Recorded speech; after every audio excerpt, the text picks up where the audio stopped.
Good day, everyone. It's market updates time, and you would notice it's no longer weekly because we intend to do this on a bi-weekly basis, which means every other week. But in between, I just hope that I'll be able to come up with more videos with regards to perhaps addressing questions from our viewers, from our subscribers, as well as featuring some important concepts with regards to finance. So notice that our update is as of April 8th, which was last week. And let's move on. So, of course, we will start off with our usual daily chart of the PSE, the barometer of the stock market. And last week, it has ended at 7,018, which is slightly above the psychological level.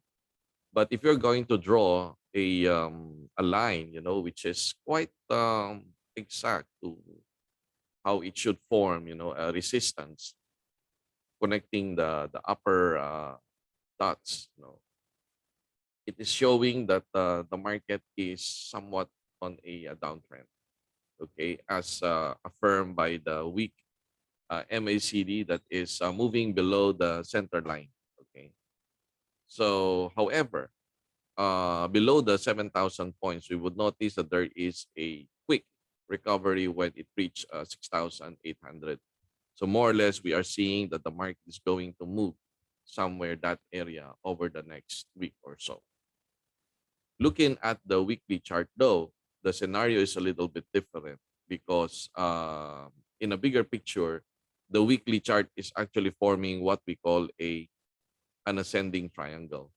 An ascending triangle is a precursor for an upward movement in the market when the resistance, the horizontal resistance, is going to be broken.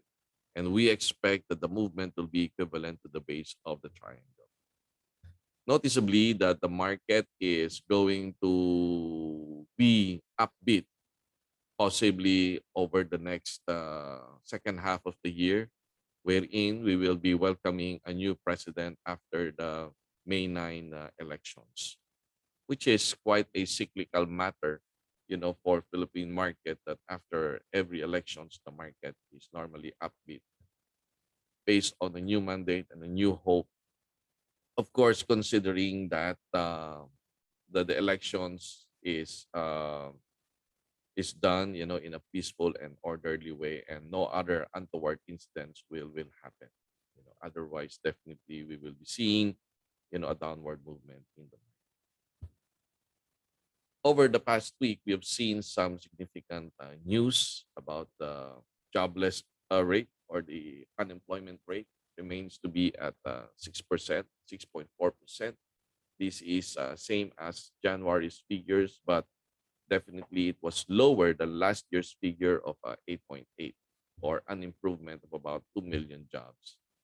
Altogether now, as of the present, there are about 45 million Filipinos who are employed. So this is a little bit of good and bad news, but definitely during the height of the pandemic, this was even worse. Of course, our next news will be inflation that reached a 6-month high of 4%, okay, which is the upper band of BSP's target. Of course, obviously, maybe a lot of you would know that the reason for this is the Russia-Ukraine conflict, which puts an upward pressure on the price of oil, and definitely we have felt, the ill effects of it, over the past 2 months, and hopefully the inflation will be contained within this level as oil has been, stabilizing, quite a bit. Over the counter of the peso dollar exchange rate, it has settled at about 51.60 after succumbing to some selling pressure on top atop 52 pesos. Okay.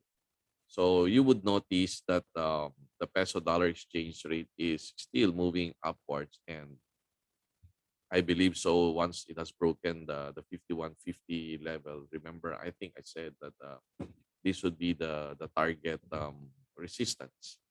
And moreover, you would notice that the moving averages, the red and the blue line, is already below the price level, the price action. So that goes to show that the bias is actually moving upwards. Okay.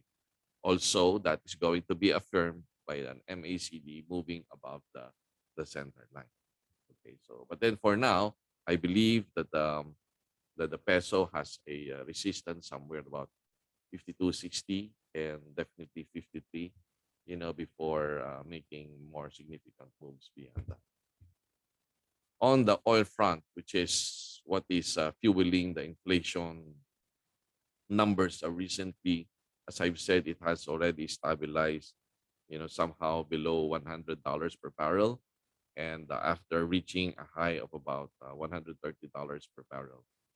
Okay, back in 2008, when we have also seen an inflation spike, the oil went up to as high as $147 per barrel. So since it has gone down and there's been a lower high, okay, and of course our MACD also affirms that, we would expect hopefully that oil would somehow settle between 80 to $90 per barrel, and the lower is going to be much better. The question for the week is a burning question that came from Loini. And what will be the implication of a Marcos presidency versus a Lenny presidency after May 9 election? So obviously, these are our two front runners based on the surveys. And we are not going to answer it today because this is a little bit lengthy. Watch out for the next video next week in answering this particular question.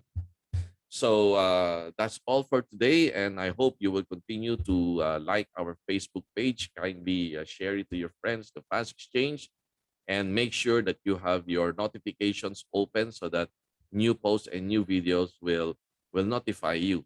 If you have some questions, simply email it to me at rickyso@thefastexchange.com or message me in our Facebook page. Thank you very much and have a great week.